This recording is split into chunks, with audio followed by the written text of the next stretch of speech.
वाष्प दाब में आपेक्षिक अवनमन सबसे पहला अणुसंख्यक गुणधर्म है अपना, जो मैंने आपको बताया था ना अणुसंख्यक गुणधर्म में पहला। इसको सबसे पहले डेरिवेशनली अपन क्या करेंगे, सॉल्व करेंगे। एक डेरिवेशन आता है ये पूरा, मे भी एग्जाम में आपको डेरिवेशन दे दे कि भाई वाष्प दाब में आपेक्षिक अवनमन को समझाइए, सिद्ध कीजिए, व्युत्पत्ति कीजिए। दूसरा टाइप इसका आता है न्यूमेरिकल टाइप। इसमें क्या होता है, आपको विलेय का अणुभार ज्ञात करने के लिए भी आपको क्या किया जाता है, एग्जाम में दिया जाता है। तो न्यूमेरिकल पर्पज और दूसरा डेरिवेशनल पर्पज, अपन इन दोनों से इसको एक बार समझते हैं। पहले समझते हैं कि किस चिड़िया का नाम। देखो हम जानते हैं विलयन की वाष्प दाब क्या होती है, पीएस।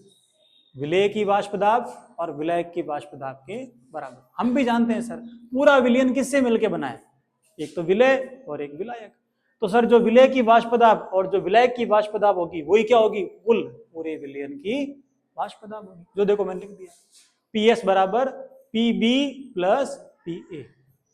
अब आपको ध्यान रखना है ए और बी कौन है, विलेय और विलायक, ठीक है। जो भी है राउल्ट का नियम मैंने आपको पहले पढ़ाया था, क्या होता है, राउल्ट के नियम से ए और बी के मान यहां पर अपन को रखने हैं। याद आया राउल्ट का नियम, पी ए बराबर क्या होता है, पी नॉट ए एक्स ए।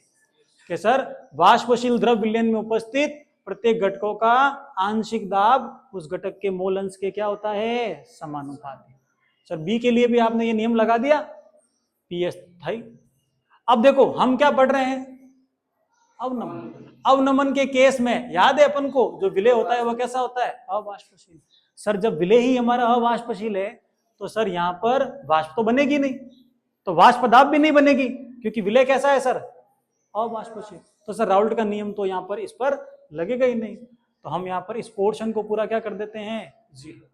तो सर पीएस बराबर क्या आ गया, सिर्फ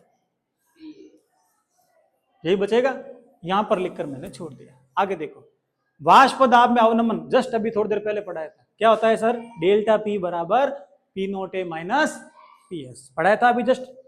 डेल्टा पी बराबर P naught A minus P A, क्यों लिखा कौन बताएगा सर, यहां तो ऊपर क्या है, पी एस। आप देखो सर ऊपर लिखा हुआ है पी एस बराबर पी ए, तो क्या एस की जगह हम ए नहीं लिख सकते हैं क्या, बिल्कुल। डेल्टा पी बराबर P naught A minus P A की वैल्यू क्या रखी थी आपने, पी नोट ए एक्स है, देखो मैंने यहां रख दी, बिल्कुल step to step. Delta P बराबर देखो पी नोट ए क्या आएगा, अब कॉमन, तो क्या आएगा 1 माइनस एक्स ए। अब 1 माइनस एक्स ए बराबर क्या होता है, एक्स बी। कहां पढ़ा था अपन ने, याद करो, मोल अंश पढ़ाया था आपको, एक्स ए प्लस एक्स बी बराबर क्या होता है, 1। तो सर 1 माइनस एक्स ए बराबर क्या हो जाएगा, एक्स बी। मतलब ये उठकर अगर इधर आता है तो जो धन चिन्ह है वो किस में बदल जाएगा, ऋण चिन्ह।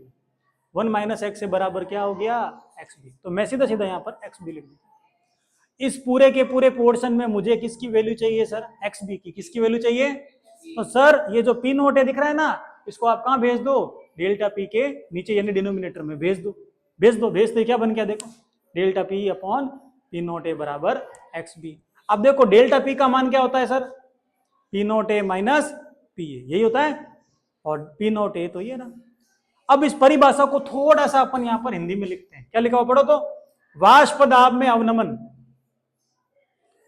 व शुद्ध अवस्था में विलायक का वाष्प दाब, इनका अनुपात ही क्या कहलाता है, वाष्प दाब में आपेक्षिक